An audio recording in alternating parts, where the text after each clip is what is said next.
moving forward, this week we covered Binance and dYdX for the MMA. That was with Pepe and myself. For WWF, the weekly whale wallet findings, Sloth and I also cover the dYdX token and how that plays in. And then for the Thursday token audits, Trill and Sloth cover the investment potential of dYdX as well. So some interesting conversations about that. Trevor, do you want to go first? Yeah, sure. I mean, I just want to give a little context because it seems obviously weird on the face, right? Like, why would we compare Binance with dYdX? And the reason that we decided to do that is because, dYdX is one of the forerunners, really innovative in the DEX space, so decentralized perpetual futures and derivatives. And then, Binance is obviously, from our research, the biggest perp futures in the SEX world, so centralized exchanges, right? So we want to kind of compare and contrast. And the thesis is really that, I think over time, with all of these situations, like just last week, KuCoin is requiring KYC, that over time, I think that, a lot of the perpetual futures, once the infrastructure is better in decentralized finance, DeFi, than it is currently. I'm saying in relation to itself, not better than SEX, right? Centralized exchanges. Then I think that we'll see a lot of people moving from centralized exchanges into the realm of DeFi in terms of specifically derivatives. So definitely not better than SEX, basically how it says. So yeah, I mean that's the main reason that we compared and contrasted them. You can read the report. I don't think that that's really too important, considering the massive gaps between the two. But I think Sloth and Trill have a lot of insight into what's going on dYdX, and also like currently and what they're actually building. And in my perspective, it's not a we're building meme. They're actually building things that are pretty significant and moving towards long-term sustainability. So just thinking about where the analytics are specifically for Binance and dYdX. If we ever look at the derivatives, we have about 283 pairs of available options on Binance. And if we compare that to what dYdX has, we've got about 35 to 40, depending on what you're connecting on. So it's quite a considerable difference. And even if we look at the numbers, so the actual TVL, we have about 340 million. And then the actual running volume per day is about 38 million. Comparing that with what Binance is doing, we've got about 29 billion. So it's almost 10 times, or about 8-9 times more in terms of what's being traded across the two. And considering the actual numbers as how Binance hits, it's very high up there.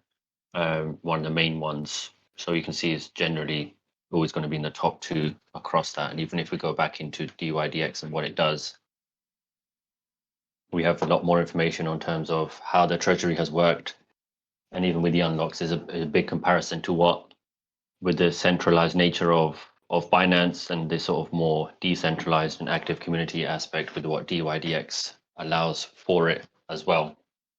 Anything else to add there for that, Trill?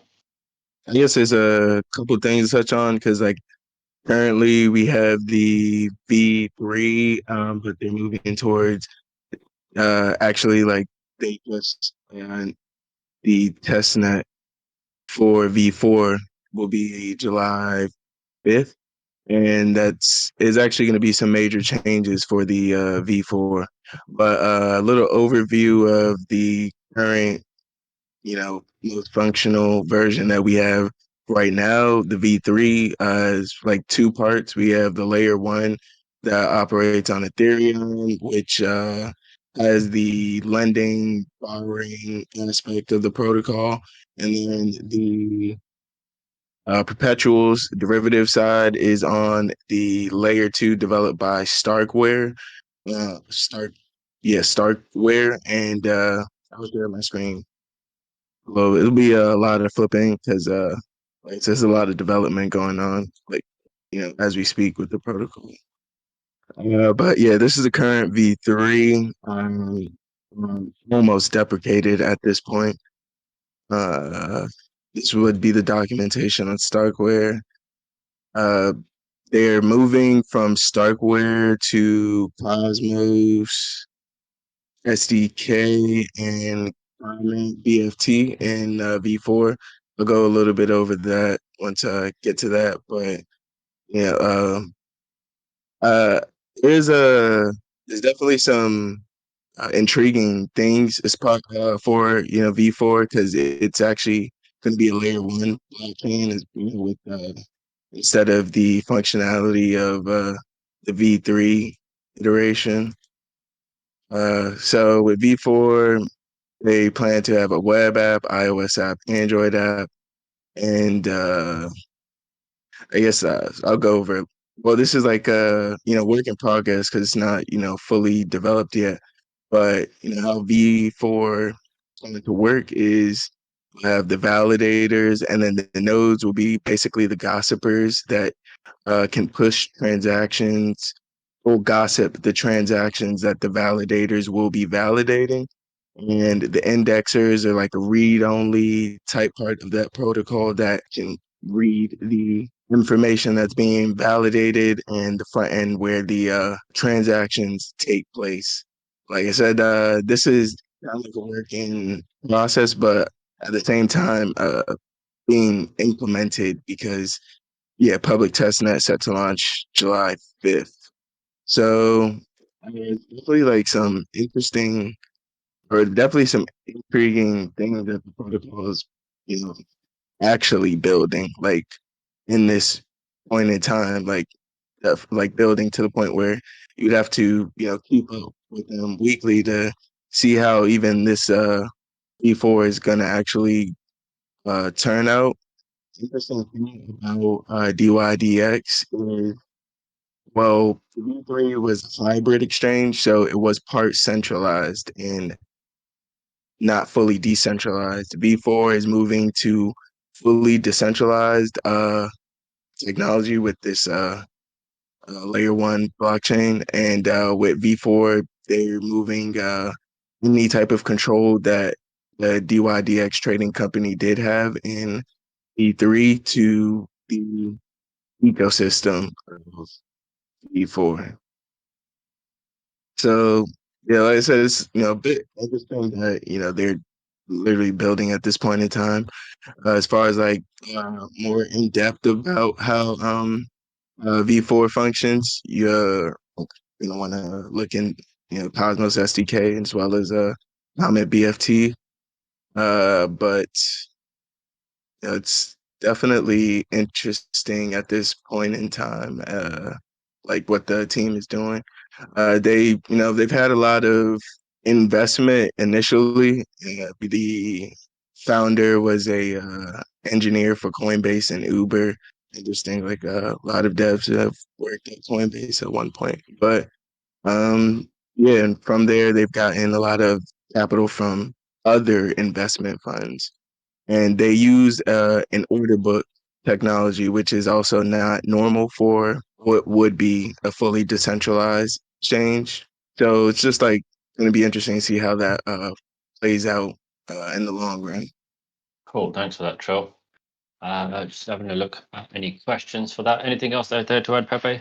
Yeah, I mean, I think Trill covered it pretty well, but they are. I mean, if you go, it would take a while to go through it. I mean, we have the report to read, but I mean, they have a lot of information on their website. They keep hitting milestones. They're actually knocking things off the roadmap in a sustainable way, which is rare for crypto. A lot of times the roadmap is a meme, so it's nice to see that they're moving in a good direction. I would say that dYdX might not be the best use case in terms of, which I think we covered that last week, right? But when comparing it with GMX, I think that the dYdX is not going to be the best use case in terms of Americans migrating over there, where a lot of Americans and other jurisdictions where perpetual futures and derivatives in crypto are not allowed, because dYdX, you're not supposed to be using it in the United States, right? But at the same time, if you set a VPN, you can get around that. So I just think that the optics on that might be a hindrance in some sense psychologically. But I think that, as situation evolves with SECs requiring KYC, the bottom line is even people that are using centralized exchanges, even if it's legal in their jurisdiction, a lot of them, they don't want to KYC. So that's a massive use case for dYdX and other decentralized perpetual futures. So I think that's pretty much it for me. Awesome, thank you. And I think we'll move on with that to questions. Christine, any questions for us today? Yes. First question, is it dYdX or is it dYdX? I think this is very important. For me, it's dYdX, but I think Slav earlier called it dYdX. Yeah, well, I think Kyle calls it SQL, not SQL, so we're not going to defer to him. Okay. I say dYdX just because, the name is kind of like a play on calculus. Is supposed to be derivative of y over derivative of x is like a general derivative equation. So that's why I say dYdX. I don't even know what you said Slav said, but yeah, that kind of would sound hard to translate to what the name is supposed to mean. Yeah, 100%. I agree. Trill wins. I'm glad that's been established. Very important factors here. My next question, though, was given kind of the different strategies between Binance and dYdX, and do you think that with the varying needs in the crypto market and like you were saying, US users of the platform, do you think that is a part that might change in the future? I guess it might change depending on regulation. But do you think that will adjust things in the future as far as dYdX eventually maybe challenging the dominance of exchanges like Binance? I personally think that that's a long way off. I'm not trying to say that that's going to happen overnight. I think that that's probably years in the making, in my opinion. But I do think that that is something that we will see in the long run. So for me, again, that's why I hold GMX, because it's a long-term play for me. It's not a short-term, right? And I think like Trill said, last week when he was analyzing GMX compared to the market cap of DeFi, it's like less than 1% or something like that. So I think that a big use case in DeFi will be perpetual futures and derivatives. Yeah, we'll see how that shakes out. It's more of a theory than Space Cowboys is a fishing site. But yeah, I think that that's going to take time to shake out. Things could happen in the meantime too. So it sounds like I'm sitting on the fence, but just keep an open mind with this. It's not like a definite thing that'll happen. It's just something that I see as a potential in the future. I think that's the best way to frame it. I don't know what everybody else thinks, but yeah, I agree with that. I think the other thing to note is it's probably not going to be something that's currently, by the time, if we think in 5-10 years time, and we look 10 years back, how many of those coins and how many of those platforms, how many of those exchanges have survived, and how many of them have gone, how many have been rugged. Now, not to say that this will rug, but the timeline we're looking at is that the whole landscape of crypto will be changed to the degree that 100%. We won't recognize it. So that's also something to consider. Think long term, but also appreciate that a couple of years is a lot more compared to the legacy markets as well. Yeah, and that's, a great point you bring up, because what is it called? ZKX is going to launch this year. So it could be that some of these older perpetual futures exchanges do well in the interim, but then something comes out that just outpaces them like crazy, right? And something to note is that I think one of the, I forget which VC it is, but there was a big backer that was behind dYdX that's now behind ZKX. So, probably Andreessen Horowitz A16Z most likely. I know they were in, I think, 2 of the seed rounds for dYdX. Okay, yeah, it might be them, but I mean, case in point is to what G is saying, to build on that. It's like, you don't think that the VC there learned some things from building up, dYdX, and then is like putting that into the ear of ZKX? Potentially, maybe not. Maybe they're hands off completely, but I would think that they're going to try to do their best to pump their bags in that sense. Yeah, let me just say one thing about that. About VCs is it's 100% profit motive. Like, oh, why would they switch from dYdX to whatever dYdX, whatever you want to call it, to an alternative? Doesn't even mean the alternative is good. It's just, okay, we already pumped this or whatever from whenever they entered. We can enter here early and also get on the pump. So if it's like, if the question is, will they try to make it profitable for them in the short to medium term? That's probably yes. If the question is, will it be better? Probably not necessarily. That's like anything a VC does, especially in crypto, which was one of the main things Jack was trying to say, but no one was listening to him, is that especially for A16Z is, people talk about decentralization, this, that, but it's really just a bunch of VCs buying all your tokens before you get them. And then once it comes out publicly and people initially buy in, they get like a 5,000X, they just sell it. And that's why so many tokens are just like down bad forever afterwards. Yeah. So yeah, you gotta be like, whatever they do, I would not trust it from a value standpoint. I trust it from like, oh, okay, well they might pump it, but that's just it. That's all they care about. Yeah, solid. Definitely true. I agree. Yeah, I think more what I was saying is like, it's more hypothetical, and it's like more of a possibility. It's probably a small possibility, but I think eventually, if it's not ZKX, it could be something else. Not going to be. It could be something else that takes market share. You know what I mean? And provides something that's actually innovative in terms of derivatives. Yeah, I mean, you're absolutely right, and that's also the thing about the markets in general. Like and that's the thing I say about TA and stuff like that. Like TA, for example, is great for risk management, is great for positioning, but it can't like see the future, right? That's why some people can just do straight up fundamental analysis or try to perceive an upcoming narrative and just make way more in a TA person.